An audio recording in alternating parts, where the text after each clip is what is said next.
Good evening, one and all. How you all doing? Karin, you sit down in a shadow there. Why the earring boards look lovely, but why am I not seeing your smile as bright as the white earring board behind you? Me no know. Yeah? Me no start smoke, so my smile should still be the. That good, right? Yeah, that good, right? You just have two shadows, but your face good. You good. Don't move. Stay right there. Mr. Archer, how you doing this evening, sir? You know, I'm very, very, very elated, you know. Why you have to put 3 very on it? Because we are very close to 100 episodes. So that's very. That deserves a round of applause. That deserves. Yeah. Actually, which episode are we on tonight? Good night, Lucy O'Brien. Thank you so much for joining us. Which episode are we on tonight? Episode 94, brethren. 94. Yes, 6 more episodes. So I think what we had to do, we might have to order our own Caribbean Feedback T-shirts and have them ready for the 100 episode. You know what I mean? That sounds like a plan. Yeah, but let me tell you why I'm really excited. I'm excited because one of our panelists here released a book and it's mashing up the charts right now, man. That's why I wanted to know. How come? Flash that away. Let me see something and bring it back. Why my name still saying Curtis Henry Caribbean Chat? Shouldn't I be talking about Tiny Little Spider right now? Why you never change it? Yeah, no, that's the No, you can change it. That's the engineer job. You change it before you enter the studio. You can change it. I should be promoting Tiny Little Spider right now. Well, then change it. But anyway, Sam, sorry for cutting you. Go ahead and say what you were saying. Put back on the picture and talk your talk. Talk your talk. Let me hear what you were saying now. Yeah, TINY LITTLE SPIDER. Oh, author. Yeah, you're the author. Yeah. I think that's how you spell that. I hope my spelling is good. How is that? Yeah, that I like how that look. That looking good there? Yeah, man. And the boy could spell too, you know. Look how he hit it there, brethren. So we want the audience to know that they need to get their copy. It's available at Amazon right now. So that's one reason why I'm excited. The next reason why I'm excited is for this thing right here. You see this right here? This thing here is being well received. Shout out to all the people who supported this project.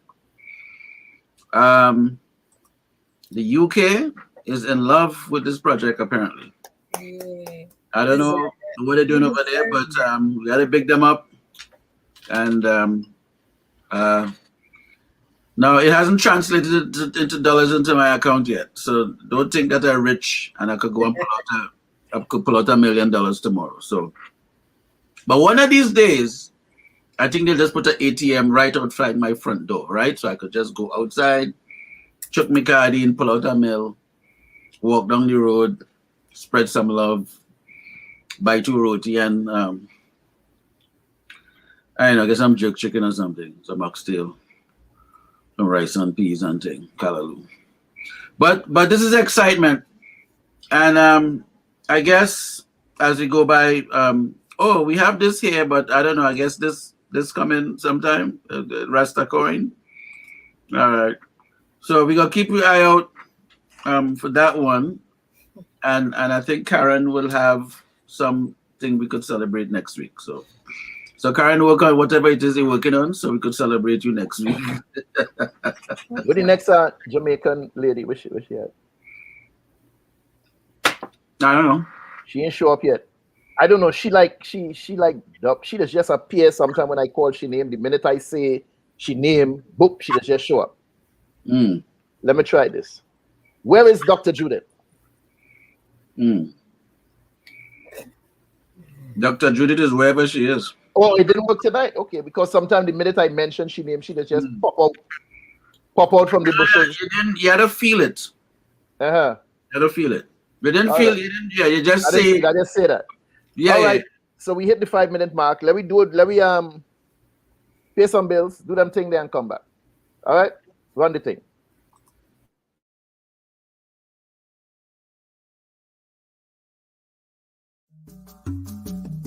My name is Karin Forrester. I represent Bantu Creations. Bantu Creations offers beautifully made, African-inspired, lightweight, handcrafted, one-of-a-kind earrings in wonderful shapes, shades, sizes, and colors. Please don't be scared of the large sizes. They're extremely lightweight earrings. Bantu Creations can be found on IG and on Facebook as Bantu Creations. That's Bantu Creations with a K.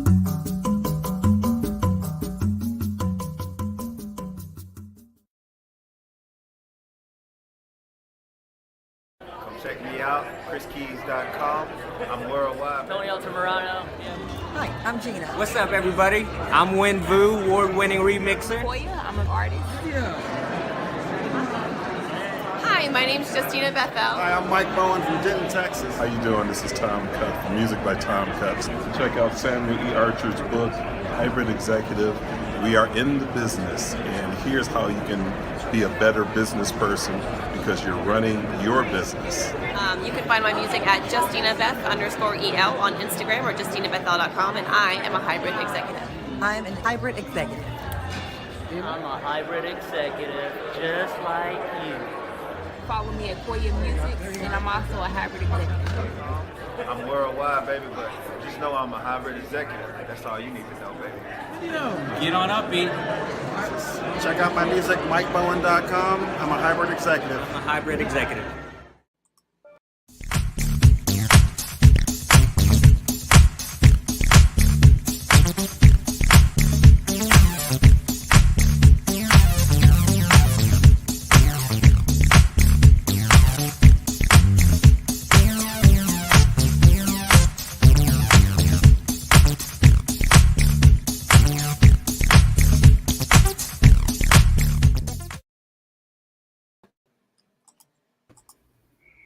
And we are back. Welcome, welcome, one and all. Back again. You know, as I saw that good morning, Denise, you just wake up. Good morning. I know. Is she on the other side? Might not be on this hemisphere. She's on the other side of the world or something. She told me good. Even being the case, she know we over here, so she can't be telling us good morning. It's good night. I don't know, or she just wake up, jump out she bed, and just start talking. Maybe there's a carnival somewhere and she's there, and it's probably morning. It's morning. All right. Good night, Denise. Welcome, welcome, welcome. You know, as I saw that where I am, it is morning. Where's that? My humble apologies there. May I ask, where are you? Where is that, Denise? Somewhere in Malawi, Kenya, Ivory Coast. You never know. Dubai. Now, listener. When you're large, you're bigger. Poor people don't go Dubai, you know. Poor people don't go Dubai. You have to have a credit card with stretching from here to North Carolina.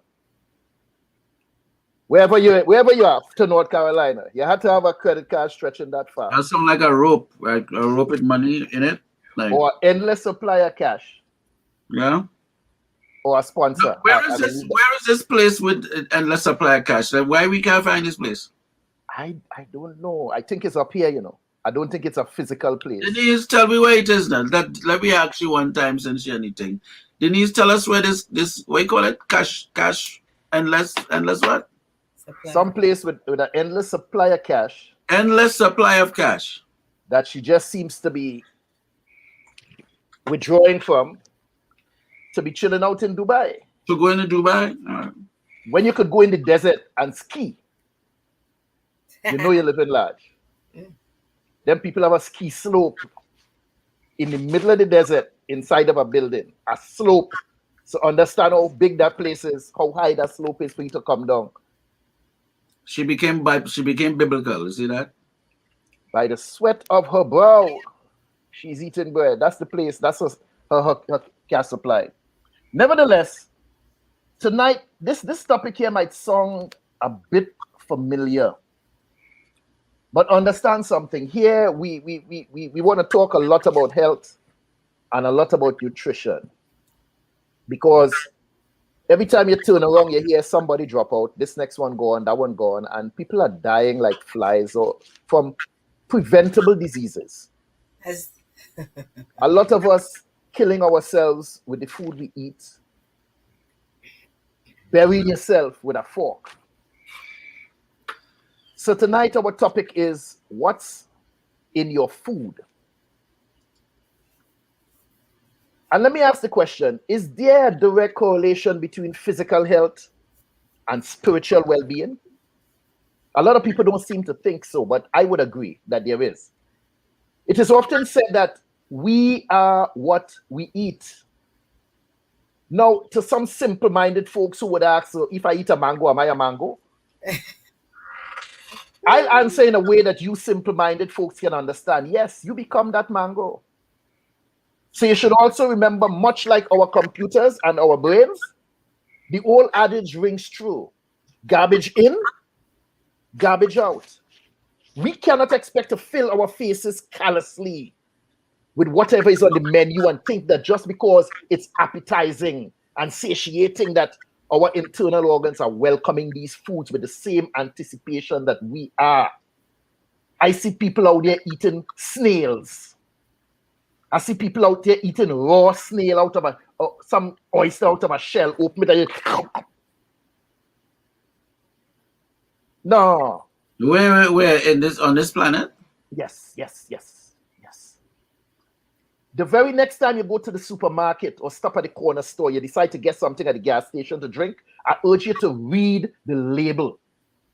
And if that juice says high fructose corn syrup, put it back. Let me tell you all something, people. Eating or drinking rather too much high fructose corn syrup could lead to insulin resistance, obesity, type 2 diabetes, high blood pressure. This stuff could damage communication between your brain cells and increase toxic molecules in your brain. Too much of it? Too much. Understand, excessive fructose in the brain could contribute to Alzheimer's disease. We hear these things, or somebody dead, especially long ago, somebody died. They say, oh, that sugar got him. As if that's something you're supposed to catch in your old age. Oh, well, sugar got him, yeah, and he died from that. Oh, well, you know, this one's suffering from Alzheimer's. Why? These things are preventable. We need to watch what is in our food. Have you ever wondered why some people are so irritable? Is it solely because of what they're eating? Or is it because of what's eating them? They're probably not having enough sex. So let's dive in. Let's dive into this. Let's dive into this. Some people get very some of the foods we eat regularly really healthy or beneficial to us, or is it all hype? Are we eating some of the things we eat because of tradition, or are they really good for us? Let's take a look at some of the foods we consume on a regular basis. Growing up, I didn't like a lot of stuff from the land. Let me take this thing called green banana. I know everybody loves banana, but I'm talking about ripe banana. I couldn't understand for the life of me why people can't wait until the banana them ripe. So they pick them green and they cook them. Are there any real benefits to eating green banana, or is it just greedy all ingredient and can't wait? Man, it have iron in it, man. Iron. Listen, you know what is funny? I think that our ancestors, they may not have been able to verbalize the way we can right now about the nutrient richness of the foods that they left for us. But green banana is high in starch, high in fiber. That starch is not really used up by the body, so it doesn't send your blood sugar way up like a lot of the other fruits and concentrated sugar that we eat. But because of the high fiber content, it just helps to remove a lot of crap out of your body. It is very, very good. When it ripens, much less fiber content, still good for you because it still has zinc, you know what I mean, magnesium, and a whole slew of really beneficial Iron. Beautiful. It's a beautiful, beautiful fruit. Plenty iron. And the only time that I find that banana is problematic is when people have like heart problems, or maybe they have kidney problems. The kidneys aren't functioning. You only need one to really function properly, but maybe they're going into slow kidney failure without knowing, and the potassium will build up in the bloodstream from eating like 2-3 bananas. One banana a day is lovely, and the green banana is even better for you. The green banana digestion, aids in weight loss. The green banana is better than the ripe banana? Yes, it is. Yes, it is. Yes, it is. You see, this I couldn't understand from small. My time to cook, time for dinner time. My grandmother go outside right in the yard and chop, and she come back inside and she cooks something. And I said it here on the show before. I used to look at that as poverty. Everybody is going to the supermarket for food. Why we have to go outside right in the yard and pick something? We have such different views on the childhood. That is something that I missed tremendously coming here, because I had the foundation there. I missed the roots food, the yams. I was never a fan of yam as a child, so let's get that one straight. But the potatoes, I love roots food, and I know it's healthier for me. And I know it's not super, super sweet, so it's not gonna like have me going up and down like I'm a bouncing ball as far as blood sugar. You understand? So I love roots food. Always have. I was fascinated when you could just go right outside and pick something, dig up something. Gosh. Come back in the house and it was fun. Well, I think why it was fascinating for me is that, I grew up in a city. I was, living in a city. And at a young age, you get stuff from the store, but when you go to a country, it's an island, and cockrico singing in the morning, and the rooster, everybody making a noise because the sun coming through. And so I had aunts and uncles, and they go to the land and get what you need. They go milk the cow, or they go milk the chickens. And I'm like, you're milking the cow? Like, oh, this is how we get milk? Oh my God. You mute yourself, brethren. You mute yourself. But wait, where Dr. Judith tonight? I don't understand. Where Dr. Judith? Dr. Judith is in her skin somewhere. I know I'm trying it again. I'm trying it with some belief and conviction this time. You feeling it? Yeah, I'm feeling it. Before you say, I just said it and she didn't show up. So let me see if we could bring down some kind of woman. If you're feeling it. Yeah, we're feeling it. Let me see if we could bring down some kind of woman. Everybody, just focus. The people in the chat too. When they bring something down, bring it down. Man, bring down something, man. Wherever she is, let she just mash on the gas and run through the door and use the bathroom first before she come, because we don't want she had to get back up and go to the bathroom. So I hope she use the bathroom and then jump on the show any minute now, so that we could welcome her presence and feel her energy, because she sung like a Rasta woman when she talk, and I really want to know if she participates in some of these healthy habits like the rest of us do, or is she still a pork eater? I don't know. Milking the cow and milking the goat. Well, I know. I talk about roots food, but you see that part of the conversation there, I ain't into that at all. We're going to get back to the milk part. We're going to get back to the milk. The cow eat the grass, and then the goat eat the grass, and, they produce whatever they produce. So, it's just a vibe. No, the confusion I find with some people, you said Dr. Judith having a personal moment. The confusion I find with some people, the naysayers who tell me, oh no, you have to eat meat, you're supposed to eat meat, and you need your protein, and you need this. I said, you want to get strong like an ox. You don't go eat the ox. You eat what the ox eats, right? You want to get strong like a cow? Eat what the cow eats. What people don't mention when they make those types of comments is that when you have a lot of beans and peas and stuff like that, you put those things together, and that's still a very protein-rich diet. Sometimes richer than the daggone meat, where you have a lot of fat to contend with. So People don't talk about that. Before we run away, I think the power working. Let me just bring the power down one more time. Bring it down one more time. Feel the power. Feel the vibration. Somebody said Dr. Judith is having a personal moment. So I think she's finished with the personal moment. And in 5, 4, all I believe? Believe, man. I believe. 3, Yes. 2, the power coming down? Somewhere. But they bring the power down. 1. Blaze up. Dr. Judith. Wait. Oh gosh, you see, look. Generated. Blouse and skirt, pants and shirt. Hello. Hell is very low. Here we say hi. Highly high. Hi. I am extremely sorry. No. Don't worry with the apologies. You are right on time, my dear. You are right on time. I'm tired. Let me bring you right in, Dr. Judith. Because I believe in keeping my word, but I got Dr. Judith. Yes. Don't worry with that. Let me bring you up to speed.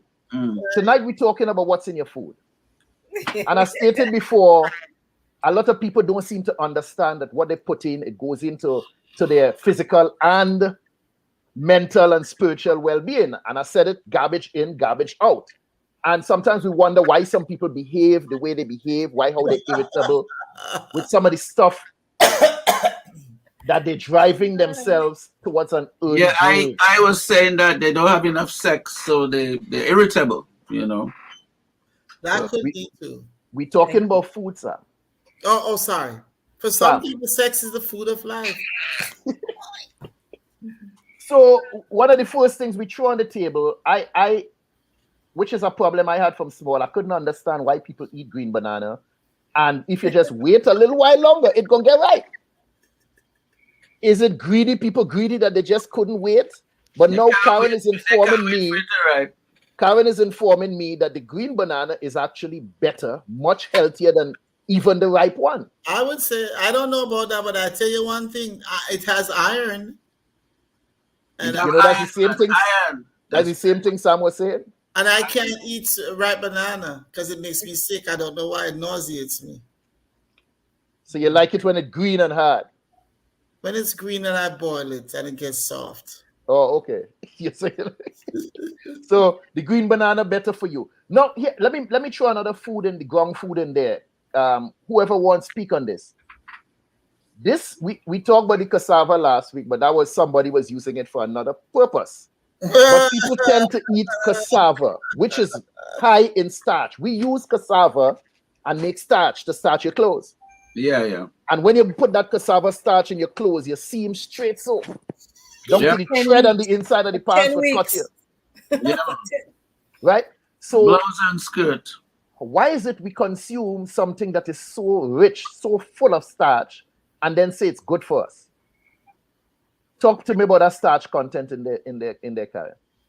Starch is not a bad thing. It's how we consume it. Quantities. Starch is healthy. We need it. Why are we making it a villain?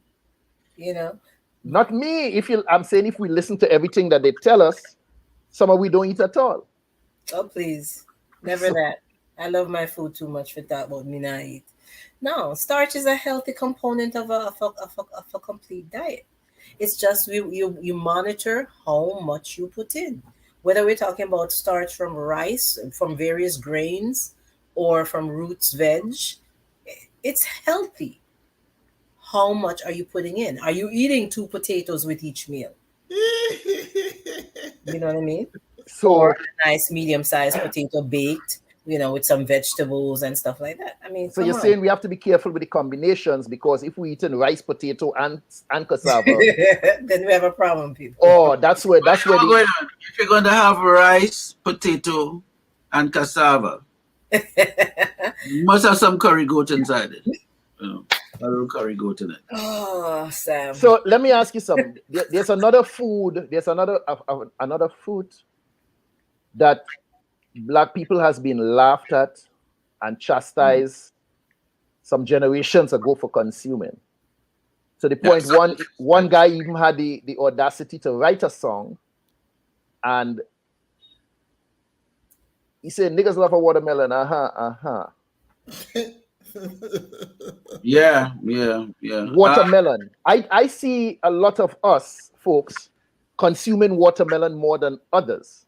What is it? Just something that passed down from time that's people who work outside on the plantation in the fields used to eat watermelon for cooling the system, or what is it about watermelon that we love so much? Watermelon is like the ever-ready battery for black folks. You know what I mean? It has a lot to help you with your hydration. It's packed with a lot of nutrients. It helps your muscles to relax and help your muscles to tighten up and thing. So just imagine, you're putting on some heavy work and thing, and you slice up a melon and it just vibes with that. From God send that blessed down. You know what I mean? He bless it, like how Dr. Judith just blessed through. He just blessed through with the melon and thing. And it helps to reduce inflammation in the system. So it's sort of, like we just spoke about banana being the complete food. The melon could almost hang out in the same neighborhood because it has so much that it gives the body. And being melanated, we will understand why we need to replenish certain things, So yeah, the other folks could laugh, but we understand that eating a melon is important, and one day they will get the message. I like watermelon because there's a watermelon man. Love it. Refreshing. So much liquid. Yeah, and one thing I don't eat now is seedless watermelon. I don't the modified foods when they start messing with the fruit and now it being and filling without seeds. I don't consume seedless grape, seedless watermelon. Any of these things are supposed orange without seed and stuff. No, these genetically modified things I don't really consume. But let me tell you something. With watermelon, I find when I get down to the skin, you have the reddish part, but you see when you get down to that white part, and I start to clean that off, it is some of the most thirst quenching thing that I can eat whenever I do consume watermelon. You can't buy watermelon in the store for me right now because that part you're talking about is it strengthens the bladder. By the way, the white part of the melon is good for the bladder. Wow! So if you're having bladder issues, vibes up the white part. You'll have to eat plenty depending on how bad your system is. So it's like they say carrots good for your eyes. So if your eyes going real bad, you have real plenty carrots to eat. But I heard that's a myth, though. I don't think that ever been scientifically proven. No. It's a yellow food. Yellow foods are good for your eyes. Yeah. Mm-hmm. So carrots is beneficial. But then it's also said that the actual color of carrots was purple, and they did something to it for these new set of carrots that we. There's more than one type of carrot. And go. I don't know. I'm telling you what I read. That in fact carrots. There's no scientific proof that carrots are actually good for your eyes. That's what I. But you say you read it. There's no data to support that. But you just said it's because it's read it printed in a book. No, I'm saying it was not okay. Oh, she said red as in past tense of read, but carrots were actually kind of purplish. There's more than one kind of carrot. Just like there's. Have you ever seen a purple carrot? There's about 300 types of potatoes. I've seen purple carrots. Peru alone has something like 200 and something types of potato. So there's more than one type of carrot. That's. Have you ever seen a purple carrot? Yes, I have. I've seen a purple carrot. I haven't. Mm-hmm. I haven't seen that. It's not really a purple carrot. It's another name, and just call it carrot. Like a turnip. It's more burgundy. Yeah, a turnip. And more like a burgundy red, almost like beef. Reddish, yeah, like turnip, something like that. Right. Yeah, like it looks just like shaped like a carrot, but it's look at the onion. You have red onion, white onion, yellow onion, blue onion. You're very racist. Go ahead. It depends on what planet you're on. If you're on a certain planet, the onion gonna look a certain way. So let me bring in one thing now. Sometimes when we start the show, Sam always like to show off and he bring out a cup of tea. Yeah. Right? Tea is one of those things that my grandmother swore by. Anything wrong with you, drink some tea. If you're coughing, drink some tea. You have a fever, drink some tea. Gas pain, headache, stomach ache, tea was the remedy. Well, let me ask Ollie something. Did you know that tea is the second most consumed beverage in the world after water? Wow. I believe it. There are a lot of researchers, tea researchers from across the world are making claims that tea consumption may improve cardiovascular health, immune function, cognitive health, and reduce the risk of cancer. Slow down. We know that England and them people over there is very tea driven. Are we talking that they drinking the most tea and the thing because worldwide, Iranians, Iraq, all those cultures. All of them people drinking tea. Oh my goodness! What I was going to say, I don't think it's the tea, it's the bush that they put it in the tea. Bush tea. But it's still tea. There are different types of teas. There's so many different types of teas. I know, but you say you wanted to know what was going on. What is the bush that they put in the tea? Well, if you don't put the bush, then we don't really have tea. Some sort of herb that is infused. They extract from that. So don't care how you dress it up. If you put it in a tea bag, because if your doggy not feeling well, he not going and drink tea. He's going to the grass. He gonna eat bush. He eat the raw grass. He does He go and eat the raw grass, and next thing you know, he feeling good after a couple hours. I know who tell him go eat the grass. You want to eat some grass and he feeling good. Instinct. And he don't smoke it, He just eating grass. So I thinking that when you put the grass or the bush, whatever it is, in the tea, No, it's not so it go. The bush becomes the tea. What do you mean put it in the tea? Yeah, they say, she said they drink lots of tea in the Middle East. Well, growing up, they just ask you if you want the tea. culture. And then they'd say, well, I want Milo tea. It's only in this hemisphere where Well, what kind of tea? We consider any hot beverage tea, but when you say tea, something that's infused and extracted from that particular herb. So, hi, Diane.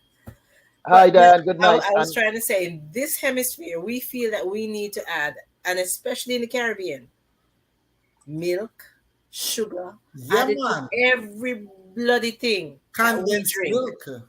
Whereas when we're talking about the cultures that we were just talking about in the Middle Eastern, let me clarify any nonsense like that. Asians, they're not adding any crap to their tea. Hold on, let me clarify.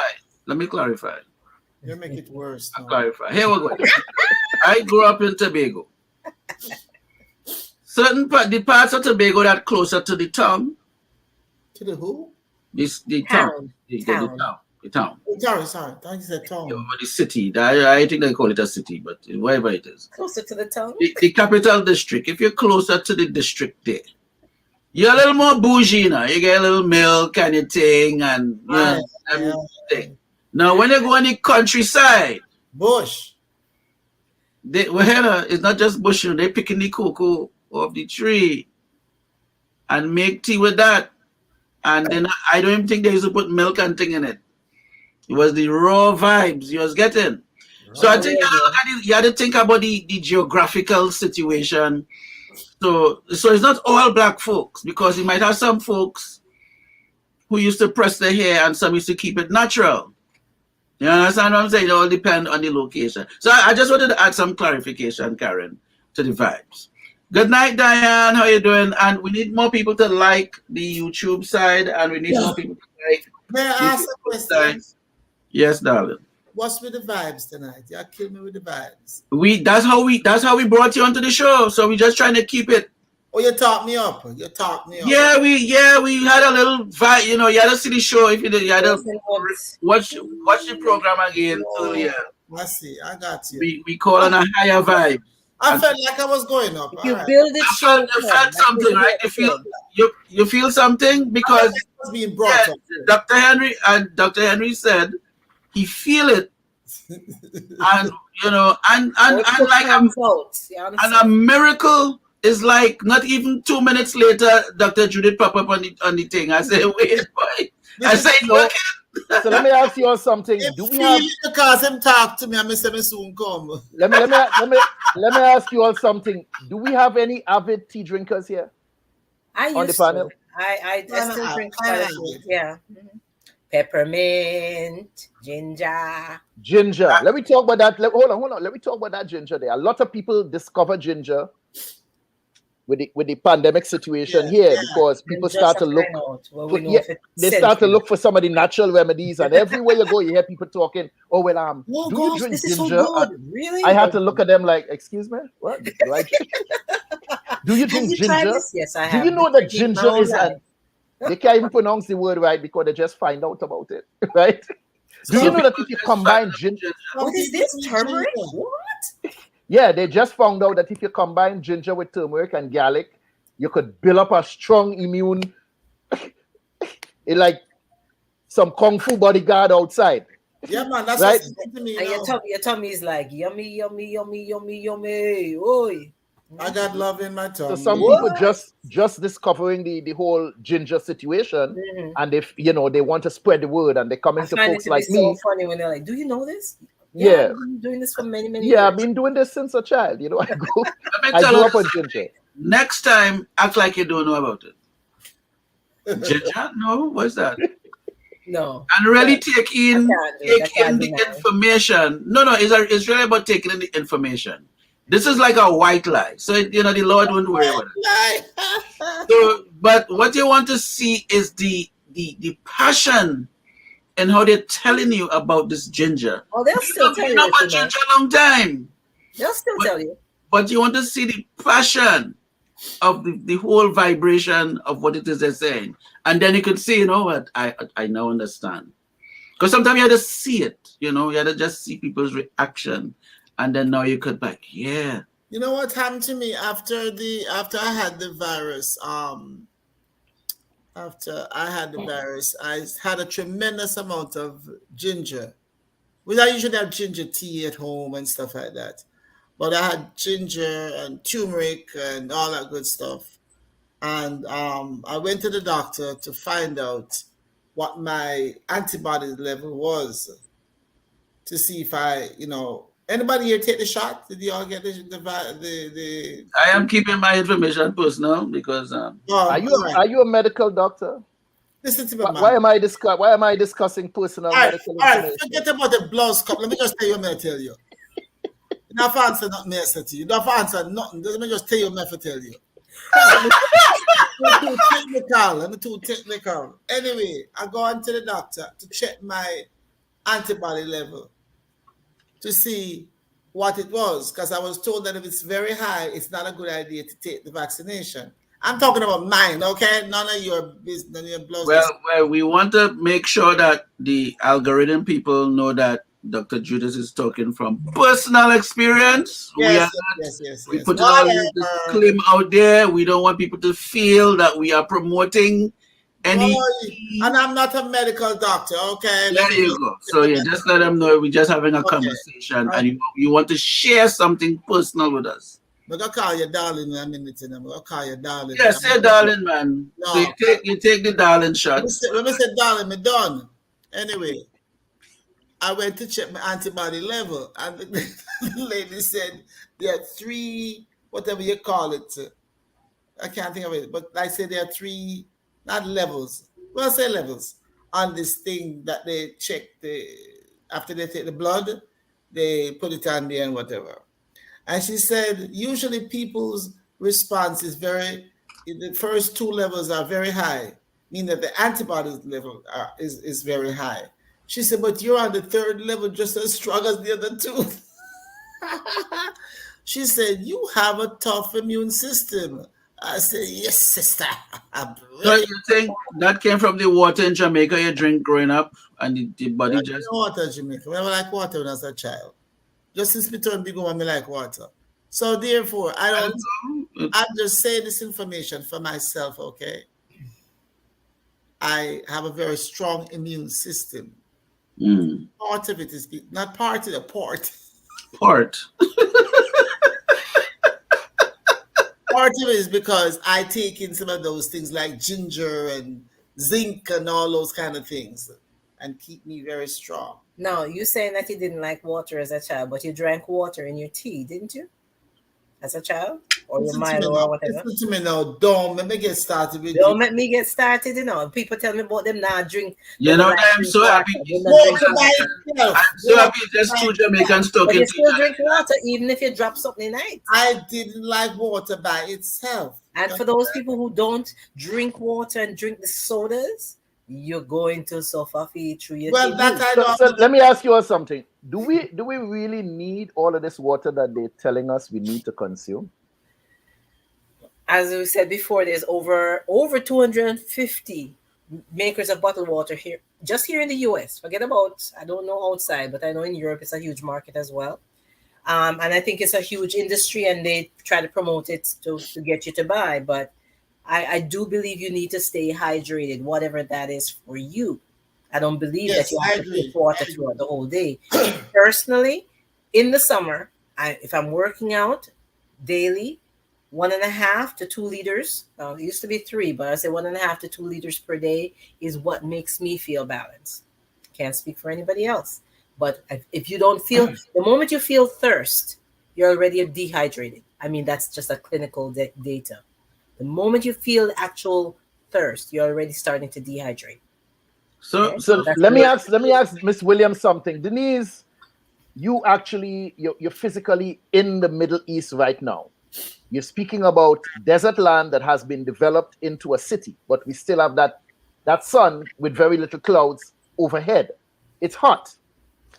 Do you find people over there walking around with a bottle of water the way people are doing over here in America, where everybody seems to have some kind of something with water walking around all day, every day, that we just seem to keep hydrated, as we call it, and drinking water every day with this? How many gallons they say we're supposed to have?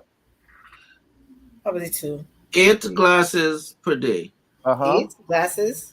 How many ounces is that? 8 ounces per glass. 8 times 8 is 64. Hold on, let me see. A gallon. A gallon.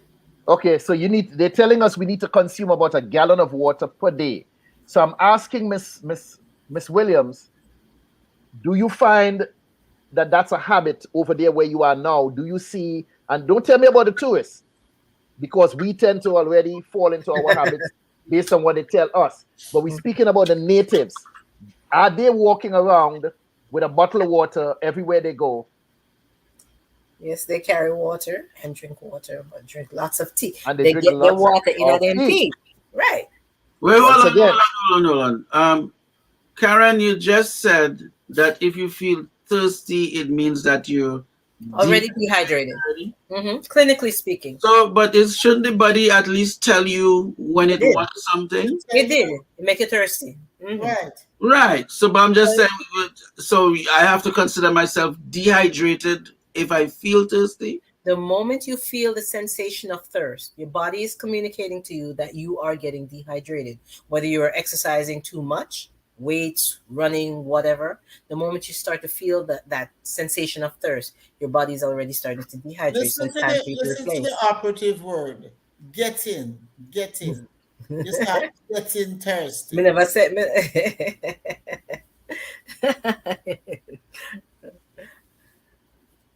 Well, so Lucy said, depending on your body weight, you may need lesser or more water. I drink about 48 ounces on the average. I don't know if you guys are familiar with some of the energy drinks that are. I don't know if Curtis was going in that direction, but based on what she just said, your body weight is very important for a petite female, and I say not a woman, a female. Petite female, teenage, I say between 13 and say 17, 18. A lot of them, especially in the last decade or so, there have been a lot of deaths related to petite females thinking that they can drink the same things that the guys can drink. I'm not just talking about alcoholic beverages, although that's part of it. I'm talking about those energy drinks. One of which I won't mention the name, but I used to love. I felt like replenished by it. But the fact that it has so much caffeine, and most of them are extremely high caffeine content. Caffeine is a stimulant for the heart. And these girls were drinking these ridiculous drinks. And so many of them died in the last decade just from drinking too much of those types of drinks. I mean, well-known brands. I'm not talking about anything. So it had nothing to do with the inclusion of taurine in those products. Taurine is part of the component of the ingredients in a lot of them. So if you all want, look up that word taurine. Taurine. It is a part, but the caffeine content is also something. Yeah, I know. I want to stress on the taurine for a second. I need for you all to look that up and see what is taurine. Once again, I mentioned in the opening of the show, we need to read labels and understand what are some of these things that we consume. Taurine is from the urine of the. Probably no, not urine. The urine of the what you call it? No. The bison, right? Yeah. I don't think it's the urine. Go look at it again. It's not the urine. I just see what it is you all drinking every time you pick up these so-called energy drinks. It's the protein part of the and even when you chemical compound. The who? Chemical compound. And even when you tell them, they say, "Don't judge me." Okay, bro. All you can do is try to educate the kids. It's between the urine and the sperm of the male Sam. Whatever it is there. What it says here, it says taurine or amniotic sulfonic acid is an organic compound that is widely distributed in animal tissues. It is a major constituent of bile and can be found in the large intestine and accounts for up to 0.1% of total human body weight. Is that what you're talking about? Is that what you're talking about, sir? No. You said the bull semen. But anyway, we can move on from that. That's what they're talking about. Where are you? Read again. You can find some more definition, some more explanation of that taurine thing. But also, I forget to mention that this wonder herb that we talk about there with the ginger, that also it improves blood circulation, reduces inflammation, and it relieves stress. So Judith, continue drinking your ginger tea. Mm-hmm. So ginger tea is better than sex because it relieves the stress. We want our body to Continue better. drinking your ginger tea, Madam Judith, and you won't be so stressed. And while we're on the tea subject, a lot of us move away from the sugar because they tell us, oh, you don't drink sugar, stop drinking too much sugar. And we discussed this before we go into the artificial sweetness, but a lot of us consume honey. I tend to call it bee spit. Ooh. I mean, it tastes good, but is it really beneficial, or does it have the same effect that sugar has on our bodies? Anybody here use honey? I have raw honey in my kitchen right now. I didn't ask you if you have it. I have a lot of things in my kitchen I don't use. But let me tell you what I have. Right, I have. I didn't ask you what you have. I want to listen to this. What are we in funny tonight? What I have, I get waffles sometimes. Waffles. And I toast the waffles. Waffles. And I have vegan butter. I put the vegan butter with and then I take, listen what I'm saying, and I take the honey now. And I just put a little drizzle of the honey on top of that. And it is such a lovely, tasty vegan butter with waffles. Yes, it's beautiful. When you toast it, it just goes down just oh my just God. Just right. That's how I need to drink some water. Anything? Sticks, man. No, but you see, you had to have the honey in it. sounds like a substitution thing that Honey you have just to do. give it a certain vibe. You know what I mean? Vibe again. Yeah. Goes down just right. But you call honey bee spit, sir? Yeah, I just call it bee spit. I don't know. Well, you see, the bees are vegetarians, so if they spit from the bee, it's all right. You know. So you do the poop and other things. If it's vegetarian, as long as it's vegetarian, that's what I mean. It's no matter. Yeah, if it's counting, But you do realize that excretion is excretion. No matter what they put in, it is still excretion coming out. Which means that it has all the toxins that is being removed from the animal or whatever creature you're talking about. So do we go ahead? The bee is I'm not talking about the honey in this case, but I'm just saying excretion is still excretion. Okay. All right. Well, but in the bee case, it's a little bit different because if we have no more bees, a lot of things on the planet will go. No. The planet could not survive without bees. Right. That's for straight. True. Could you imagine what would happen to the alphabet if you had no B in it? Lord Jesus. Really?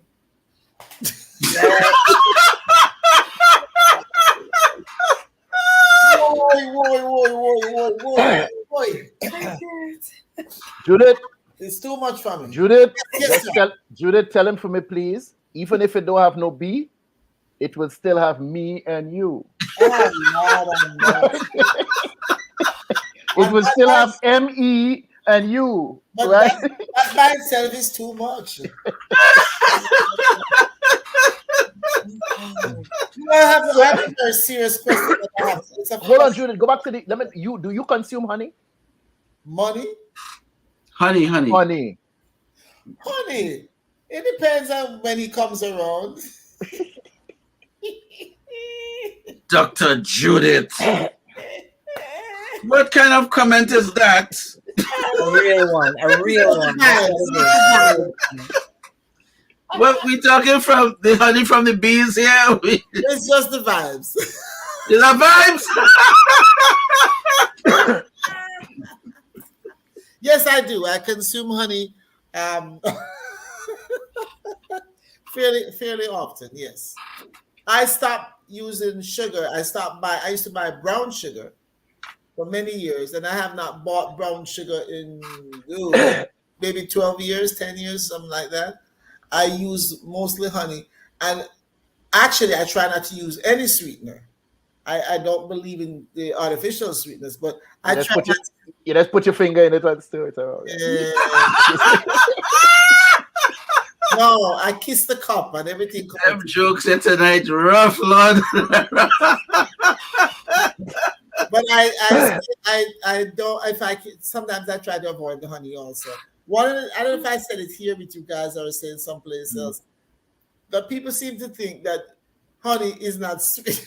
Honey, anything you overdo can't be good for you. And people think that they can put a whole pile of honey in a cup of tea. It's still sweet. But then I found out this information. May I read it to you? Please do. Definitely. I'm going to read it properly. One study found that replacing sugar with honey could actually lower blood sugar and prevent weight gain or weight loss. Can you imagine that? Honey, that's sweet devil. Honey will not make, there's a myth that honey will make you lose weight. It's not true. That's why it's a myth. And also there's I'm sorry, that's the wrong thing. Let me take that back, please. Honey will not make you lose belly fat. That's the one that they're talking. And they say that's a myth. And then besides honey, there's some sugars, syrups rather, that you can use in your tea. And besides honey. And one of them is called, I never heard of this before, it's date syrup. Actually made from a fruit. The date fruit. There's a syrup. Oh, there's date syrup, and it's good for belly fat. That's something to have a date with, to put in your tea. Maybe after you drink it helps with the belly fat and so on. No, did I say that? No, I don't know. You said it's better than the honey, right? No, I didn't say it was. See, you put in words into. I never said it's better than anything. Oh, I'm sorry. I'm just simply mentioning that instead of using honey, you can use things like date syrup. It's from the fruit. I never said anything was better than anything. But have you eaten dates, Judith? Which one helps with the belly fat? I go on dates. I don't eat them. What you say? Which one helps with the belly fat? I didn't. Honey, it's a myth. It's a myth that honey reduces belly fat. I'm going to have to turn I was on the impression that when you said honey has it as it's a fib, it's a fraudulent thought that it helps with belly fat. I thought that there was another one that instead of honey, this one will help you. I'm sorry, I thought that's what I did not allude to any such thing. Okay. I humbly apologize, my dear. If you don't want to use honey, there are things such as date syrup. I said it's from a fruit called date. No, I've never eaten a date. You've never eaten a date? Listen, I go on dates. I don't eat them. And then there's raw honey. Raw honey. What are you eating on these dates, Dr. Judith? Maple syrup and coconut syrup. I never heard of that before. You've never heard of coconut syrup, really? Coconut syrup. Yes. And there's a thing called blackstrap molasses, which is. Well, I've had molasses before. I've had molasses. This is I didn't just say molasses. I said blackstrap. What is wrong with you? Don't you listen? Okay, but blackstrap is the tree that they make lagly from, right? Listen to me. Yeah, and it's lagly. The rubber tree that said you that says lagly tree. Yeah, but the rubber tree, the whole molasses is supposed to come from a rubber tree. Because he squeezed it. Anyway, it says the blackstrap molasses rich in iron, potassium, and calcium, and is superior to any other sweetener. Wait, cassip? Gossip? Did I say gossip? No, cassip. Calcium. What is cassip? Cassip is what the guy uses. Calcium. I never say cassip. Oh, calcium. Okay, no. I thought I heard cassip. I'm sending you a box of Q-tips. From, I'm mailing you a box of Q-tips. Wait a minute, I think it's from cassava. They make it, Dr. Henry. Don't I don't know that product. Cassip or cassip. This is like, my name is Bennett. I'm not familiar with that product, sir. Hold on. Well, let me explain what it is. They use it to brown the food when they're cooking. You know, like how in Guyana they call it casreep. Casreep. See, yeah. So you want to go and say something different? No, but I thought that's what you said. So you said calcium. Let's settle it. Could I finish my presentation, please? Now, I've told you some sweeteners that are just as good as honey, as using honey. Okay, got that now, Mr. What's your name again? Yes, I totally have it clear now. Crystal and there's some things, there's some sweeteners to avoid. I'm trying to be comprehensive here. Okay. And one of them is agave. Is that how they pronounce it? Agave. I'm supposed to avoid agave. I have agave in my kitchen right now. And it says other thing to in your kitchen. Let me tell you what the people them say. But I can't drink a damn thing out there. This is what going on. Drink it, then eat it with a spoon. Okay, what else I need to avoid? High fructose. Foo, like high fructose sugar. Corn syrup. And sugars. Now you see, if you didn't show up on time, we cover high fructose at the top of the show. If you was here on time, you would have known that. But go ahead. You say you forgive me. Fling you underneath the bus, man. Fling you there. You say you forgive me and then you bring it up again. Okay, so we have to avoid. It is over with. Okay. But we didn't kiss and make up. Trinis don't forgive you. I forgive you, but we didn't kiss and make up. Trinis don't forgive. I'm not kissing no blows and Trinis do not forgive. So don't look for it. I noticed that already. It's okay. Blows and skirt, pants and shirt. Honey, I like honey. Okay. I think it's apparently it has very good what do you call it? So only the two things we're supposed to not have is agave and no, there's all other things. The one in a pink package, all I want they must have. The saccharine. Yeah. Okay. You must have that. That's a killer. You cannot Saccharin put is that a killer. killer. I don't like a lot of the artificial sweeteners are have been linked. Well, you know, They always stipulate that it's linked to cancer. In rodents. In rodents, But, exactly. you know, Rodents and horses too. Okay, so now I need for you all to give me a second on this one because I want to get out everything I have to say on this one because it's a very interesting one. I tell Sam was to hold up earlier on this. Him can't hold back nothing. We're not trouble today. Let me get all of this out. I remember one time I asked a brethren of mine whether or not he drinks coffee. I went on to suggest that if he should come to my home, he could get the best coffee that he has ever had because I have an abundance of milk that he could choose from. I tell him I have an endless supply, an extensive supply of horse milk, gorilla milk, and breast milk from my wife, which is the best tasting and beneficial for him. Now, just imagine the expression of disgust on this man's face. He said, what? Will you ever hear about gorilla milk? Horse milk? No, sir. And then he expressed the most disgust for me suggesting that he drink milk from my wife's breast. What? He said, no, man. Listen to me. I had to drive a point home. He said, no, man. Milk supposed to come from a cow. Now, I remember a commercial that said milk does your body good. Ask yourself, and I need for you all to answer this for me, is there any truth to that? Does an adult human being really need to consume cow's milk for healthy bones and teeth? Well, if we look throughout nature, let me finish. If we look throughout nature, every infant is weaned off or naturally refuses its mother's breast for more chewable food after a while. So why then are we encouraged to continue drinking milk into adulthood? Cow milk, raw milk, is pinkish in color. You know what caused that? That is the rupturing of blood vessels during the milking process. So what actually make you think that drinking a combination of cow milk and cow blood could ever be good for us as Homo sapiens, as human beings? How could cow milk and cow blood be good for your baby as opposed to the milk that comes out of a mother's breast? Wait, hold on. What is the question? We're talking about the man drinking milk from milk. your wife, or wherever I needed to cover that because I wanted to show how absurd it is that you will refuse milk from a human, but then yet still say, but cow is where I'm supposed to get milk from.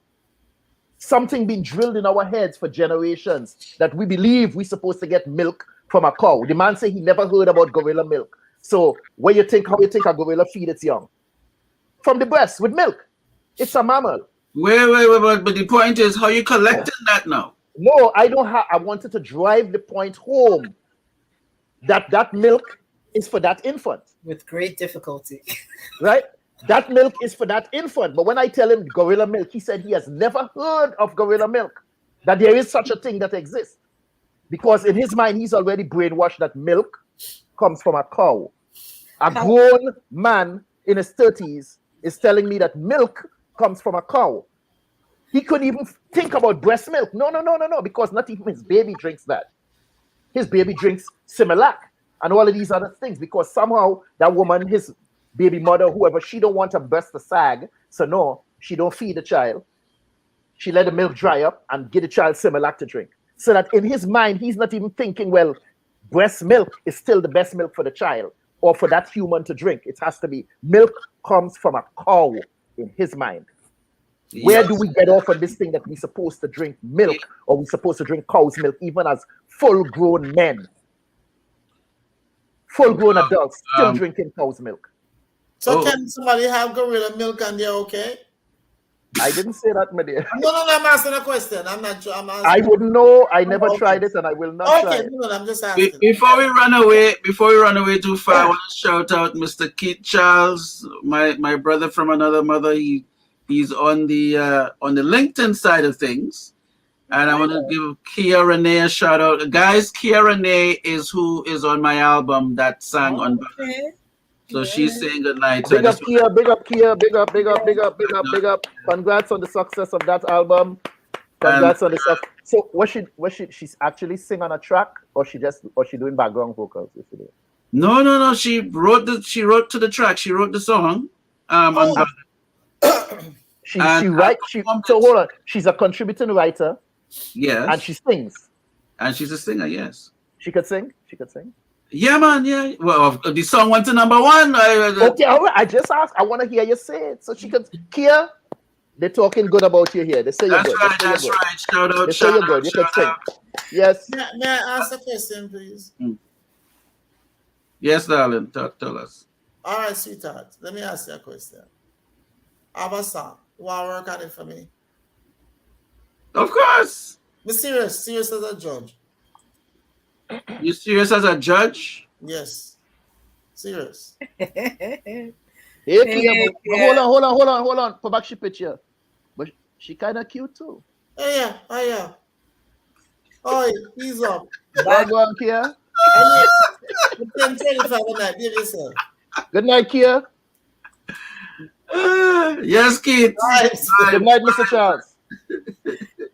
Back to the milk thing before you say we lost it. But Dr. Judith, I can hold on. Let the woman talk, the boss. Let the woman talk. Which woman talk? The woman talking, and you just start to talk to Dr. Judith. No, I know, but I just want Dr. Judith asked a question. I didn't really answer her, so I just said yes, I can help her with something, and then we could. I just in the moment you were speaking, I spoke to someone today, but I don't know the person, and I realized they could steal my song, and I cannot afford that. So I don't know you as a thief. So I'll talk with you. All right, sorry, yeah. I'm a good thief. No, nobody with a good thief business. All right, bring it back in. Karin was saying something. Milk. Back to the cow's milk conversation. the cow's milk was designed for the baby calf to go from birth weight to about 400 pounds in just a matter of months before the mom blows and skirt. So when we decided as human beings to take on drinking cow's milk, we weren't thinking about all of that and the health benefits or disadvantages. The beef industry in this country is such a strong industry. That's why it has become so popular as being a daily requirement for your cereal and all of that. That's the only reason that it has gained such strength, is because the beef industry is so strong in this country. I wanted to also comment on this thing. You were talking, we've been talking health and all of that since about 90, I think it's around 93. I've been here for a really long time. Since about 93, they started adding growth hormone and to dairy products across the board, cheese, all of that, right? Mm-hmm. But without telling anyone. And there have been so many complications from the growth hormones being added. Initially, FDA, hey, it's good, it's safe for human consumption and all of that. But the animals were getting ill from the growth hormones. Mm-hmm. It was making the cows put out incredible amounts of milk, much more than they would, normally. And that was the reason that they did it, to get the cows to put out more milk. But the cows were getting ill. Mm-hmm. And they still said it was safe. The hormone treated cow milk was safe for humans, but they did not let us know. So God knows how many years we were actually consuming it. They wouldn't put it on the label of the packages. And then the cows that were getting sick were getting lame. They were getting all types of issues. They were getting inflammation. I don't know why I went like this, but they were getting inflammation of the breast. The cow's breast was getting inflamed. They call it mastitis. And these were huge issues when they started giving these growth hormones to the cows. My problem is them doing what they do in this country. They start to give us whatever they want to give us. And then a decade later, 2 decades later, say, oops, by the way, the antibiotics that they gave these cows for the breast inflammation and other issues that the cows were having, those things certainly passed on to us as well. and we develop resistance to certain antibiotics as a result of these cows being treated with antibiotics. So you see, there's always a chain of events that we find out way after the fact. As you talk about the mastia thing, I'm not sure the proper pronunciation, but I think mastitis. I think it's called gynecomastia. Oh no, that's a false breast. When you see a 12, 13-year-old boy, boys, yeah, when you find what's the Cica. proper pronunciation for that? Gynecomastia. Gynecomastia, yes, where you have boys growing breasts, Mm-hmm. and that as I use the mastia term, that made me remember that, and that could that's also exactly right. that could also be a boy growing side breast, effect. like when you say boy, like just boy, not man. Well, well, girls are expected to develop breast tissue, okay. but when you see these breasts Preteen- in boys preteen that are boys. like 12 to say, Okay, I just want to be sure that I good. You know what I mean? that is related to the milk products and the different additives. No, Sam want to know that if he's okay. I said he's past the age limit. Yeah. Just want to be sure I good. You know what I mean? Sure. I don't know if I've ever said it before, but I remember I grew up in New York. Let me back up. And after I left middle school, I'm so used to them saying middle school here in the South. After I left junior high school and went to high school, I literally, within like a couple of years, 2 years, let's say, looked back at the kids that were now attending my former junior high school, and the girls in particular. And these girls had breasts I don't know if you know breast, well, you guys know breast sizes.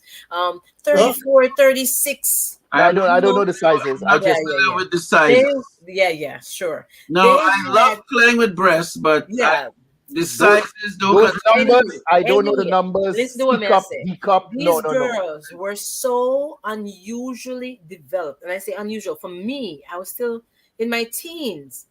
I'm in high school and I'm looking back to kids that were 2 years behind me, possibly. And they were so overly developed. And it's only in the last 20 years that it's been revealed that they did not label these products that were treated. And that is definitely related to that. In the school system, milk is one of the staple items on every lunch tray. And they were giving it to us and didn't say a word, as if we didn't have a right to have say-so in what they put in our bodies. That's a huge issue. Anyway. So yeah, you had the young girls developing prematurely. So you have they weren't just preteen girls with breasts and looking like they were developed. grown women. Yeah, looking like grown women, and then you have a lot of the older guys pursuing them because they're voluptuous, and then you have the boys now growing breasts. And the sad part with the boys, they don't grow evenly. You might get one big one and one small. That's one of the sad parts with the boys. Distribution is one of the biggest things there. Well, you know, I think what we have to also consider is that, and this is really a good topic here, because when we spoke about the issue of the cow, remember cows? There was a time when the whole cow situation was not an industry.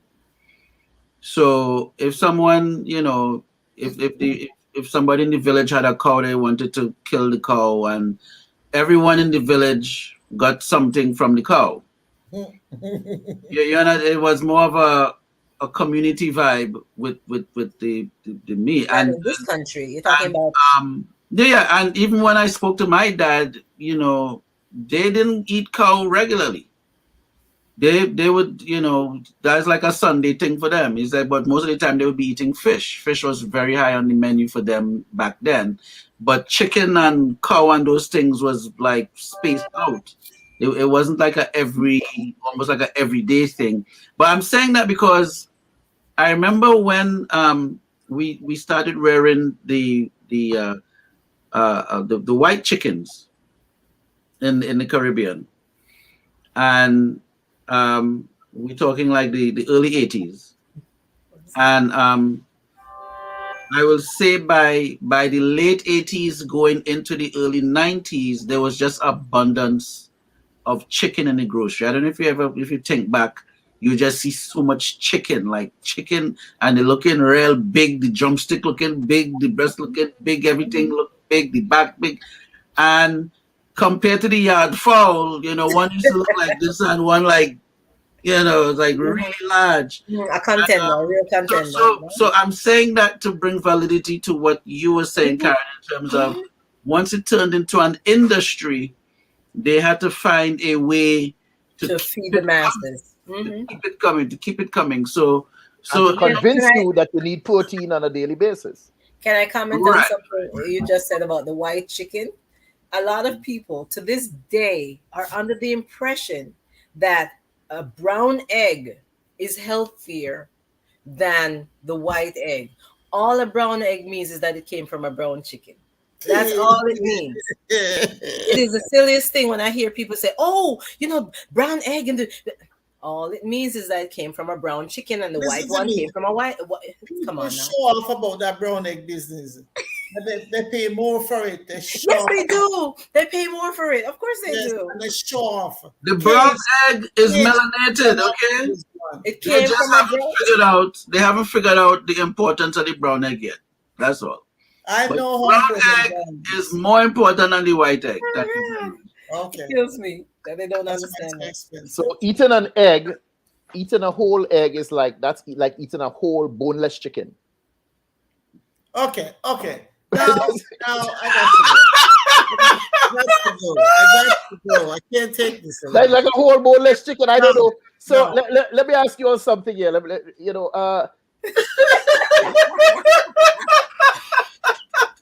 So I spoke in the beginning of the show where some of the side effects of these foods that we just tend to gouge down without any concerns of the implications and whatnot they can cause. And I spoke about the behavior factors, how people behave irritable and not even understanding that it's part of their diet. I hate that word, but it's part of what they consume on a daily basis that may have them feeling irritable and sluggish and even angry. Some people just walk around angry all the time. So, Karin, talk to me about some of the ill-functioning organs that people suffer with as a result of the negative things that we consume and how that can in turn affect our health. It's something that we touched on before in a previous episode with the diabetes. Is your powerhouse organs of the body would be your liver. You can live with like a third of your liver, but literally if your liver starts to fail, let me back up. Your liver is responsible for so much hormone production. I was talking earlier and I was saying the liver makes the very what's it called, precursors, but they make the very items that color urine and color stool. It makes so many things, so many hormones. It makes the bile to store in the gallbladder. It makes so many things. So when the liver starts malfunctioning because of your abusing your body, whether it's with alcohol or some other potent chemical, antifreeze. Some people drink things that are equivalent to antifreeze. That kills the liver. It's true. It's really true. And the kidneys are your second major organ for filtering. So if those items, your kidneys make hormones that control your very blood pressure for your body. So if those major organs start to fail because you're damaging it with your colored colas, your alcohol products, your high-fat foods. I should be a very healthy woman. Because I don't do none of them things that we're talking about. So, but doesn't the liver serve, let me put it in simple terms, like a strainer to filter the blood? It's a filter. Your liver is one of your biggest filters. You have different filters. You have your lymph nodes that filter a lot of the cancerous type cells and stuff. That's your filter there. But as far as what you put into your body, your liver is responsible for taking out all those toxins. So hold on now. So the toxins get trapped in the liver like a strainer. Mm-hmm. And then it's the same thing that happens in the animals. And then you kill that cow and you take out the liver and you sell that and people take it home and cook it. Well, you know something. Before I run to the liver. Because you're going like you want to fight somebody. Because for the life of me, I cannot understand how people eat liver. Because people don't think about what they're doing. They just do and isn't this what we're trying to wake them up tonight and make them understand that they're poisoning themselves? Run away. Don't run away. Karin. Run away with a spoon. If the liver is straining the blood and so on, what is the kidneys filtering? The kidneys are also filtering the blood, but it's filtering it's in the form of urine coming out. You understand? Okay, and the liver, all the toxins that go in your body, that's the liver. The liver is responsible for that. Okay, cool. All of those toxins. So we can't eat liver and kidneys now because listen, I'm not out there to talk about you can't this and you can't that. I would tell you shouldn't. I rule this. You know what? Organ meats was the first thing I gave up because I realized how unhealthy it was. I'm from Jamaica, and kidneys. I have to ask you a question. Organ meat. What about piano meat? Stop it. Organ meat was the first thing that I gave up because coming from Jamaica, they eat the chicken gizzard, they eat tripe from goat and beef and all and something. Organ meat was the very first thing that I was like, I'm done. Not because anybody said anything to me, but because that was right for me. Understand? So that I'm not going to try to tell somebody else what's right for them. I can only tell you that it's toxic. But you know the information. That's right. I can only tell you that it's toxic. Okay. What you choose to do. So if you cook it very well, you should be straight. It's not about the cooking, boy. It's about the fatty. If you wash the meat right,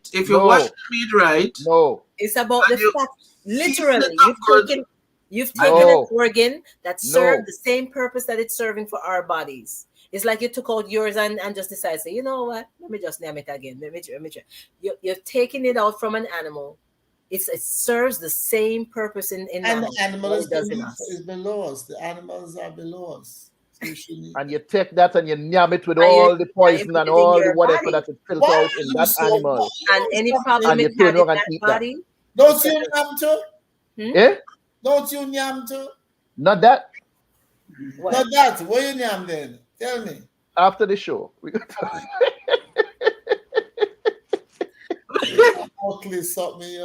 No, sir. No, I just find that to be one of the most disgusting things that people consume. That and the same tripe. Same tripe stuff. Again, remember there's a difference when you eat. You see, we're talking about something people eat, and then when it turned into an industry, it changed the dynamic. That is very true. Because once it becomes into an industry, it is no quality control that you need. It's not a need anymore. Before it was like, for example, you had certain tribes that will hunt the whale, right? But when they catch one whale, that whale lasting them for a year and change. They're getting oil from it, they're getting this from it, they're getting that from it. So it wasn't like, okay, let me go and hunt all the whales and kill the whales and da. It was just, okay, this one whale gonna do the thing and so on. You kill a cow, you get the thing for the fur, you get the stuff, you can clothe yourself, you keep warm, you have some milk and a thing. All right, we go cook this up and stay alive and so on. Boom. Now, if it turns into an industry where, right, we want goat meat, we want cow meat, we want this, we want chicken, we want, until they go all the way to bush meat, they want iguana and salipin and rat and all kind of armadillo, everything. Then they change the word and they say this. So we're at that point where we really don't have to eat these types of things anymore because we have a different, we could really substitute for the plant-based stuff, right? And maybe some fish, maybe you might have to get a little fish because the fish are them just growing wild and the things. So get a couple fish and fry them up and. Because Jesus eat fish too, so fry up the tail and eat it, man. Yeah. But with the cow and the chicken, because people has eat fish liver, fish have liver. Yes. Did I eat the liver in the fish too? Or I don't know anybody eating any of the internal organs of fish. I don't know anybody that does. Just throw it out and then scrape all of that out. Scrape it out. Okay, good. So the other point I want to make on that also, and this, you know, I'm calling you. She's trying to get your attention. Me or no, I'm trying to move on from the. I'm trying to move on. I just want to know if he had a whale of a time. You ain't got no sense of it. So yeah, this and Karin, I think you made reference to this some time ago, where somebody was making some kind of a soup or crab dish, and the crab was actually in the pot, eating the corn while the pot is on the fire. And the water getting warmer and warmer, and he comfortable, and he eating the corn that's in the pot. Now, the audacity of this thing is the fact that these people didn't take the time to clean the crab. They never broke off the back and clean out the inside. That crab is still alive. So which means while the crab they are nyam, him they are poop inside of the pot. The same pot where you nyam out of. You boil the whole crab in the shell. How can that be healthy? May I ask a question very seriously? May I ask a question, Leroy? You see, she went back to the 80s, you know, that's a character I used to play on stage. That is a character I used to play on stage opposite Judith. Leroy, your mama calling you, man. Hold on. No, seriously. Do you not think, and maybe I'm asking this incorrectly, but I'm very serious about this. And why I'm serious about it is I look at people, and I'm just going to say, I look at people who go to church. A lot of people that look like me. White people do it too. And they're already kind of largest. And they have diabetes, they have hypertension, and they have all sorts of symptoms going on. And when they leave church, they all meet up at Outback, Straight Back, all sorts of place. And them all the things you're talking about. They walk with cane. Some of them might have breathing machine or going to the restaurant. And then run around the church. And Jesus and Christ and God and everything. This thing disgusts me. I want to choke all of them.